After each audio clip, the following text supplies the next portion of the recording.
Ama Mirna. Ayan. Si Ama Mirna po ay ating isinalin po.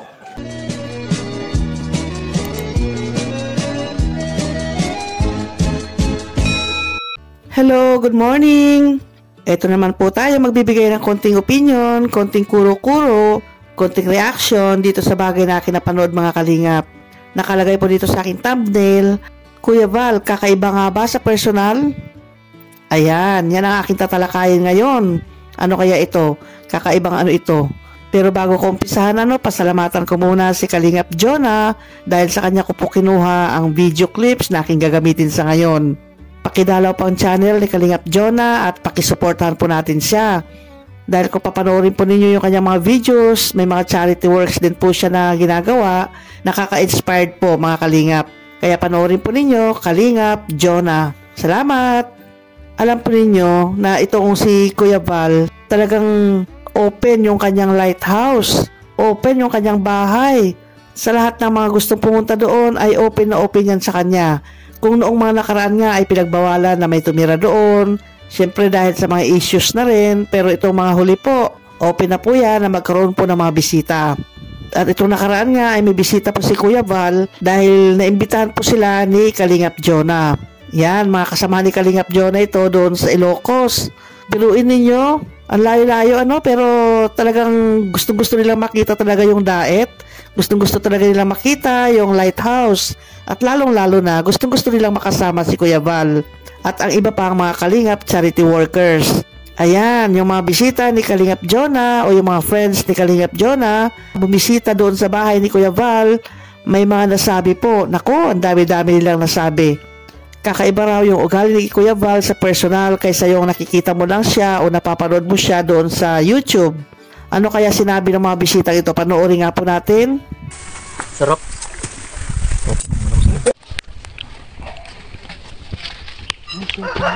Grabe. Ha? Uwi pa yan.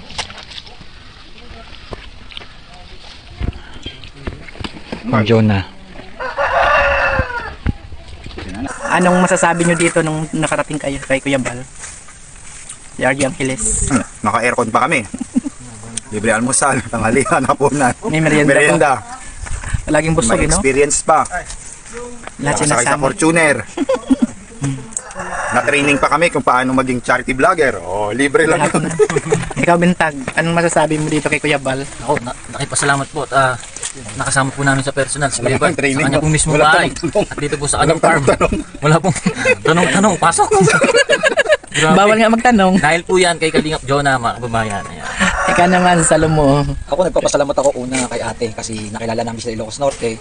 Tapos ipinakilala sa amin si Kuya Val ay nakita namin yung ginagawa ng ating Kalingap sa pangunan ni Kuya Val. Ay napakaganda. Napakaganda po yung kanyang adikain na makatulong lalong-lalo na sa mga kapuspalan.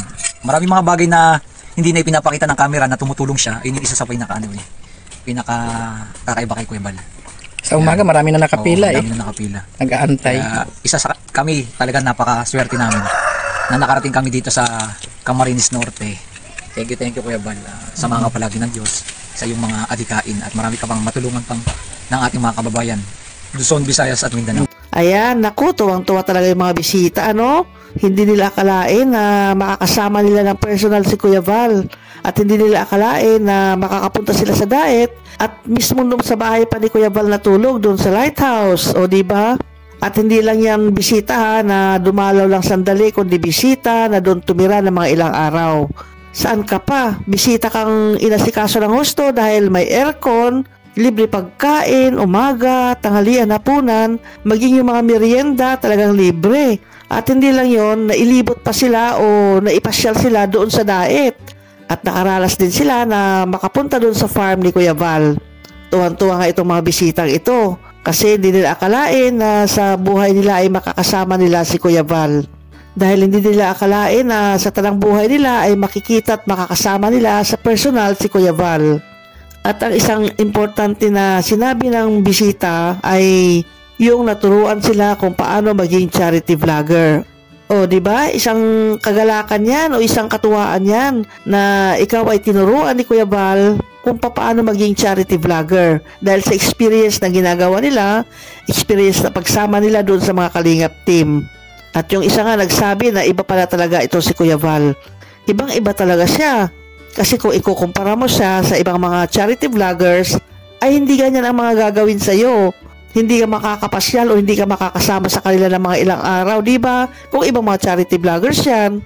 Pero kay Kuya Val, kahit ilang araw ka dyan sa bahay niya, okay lang.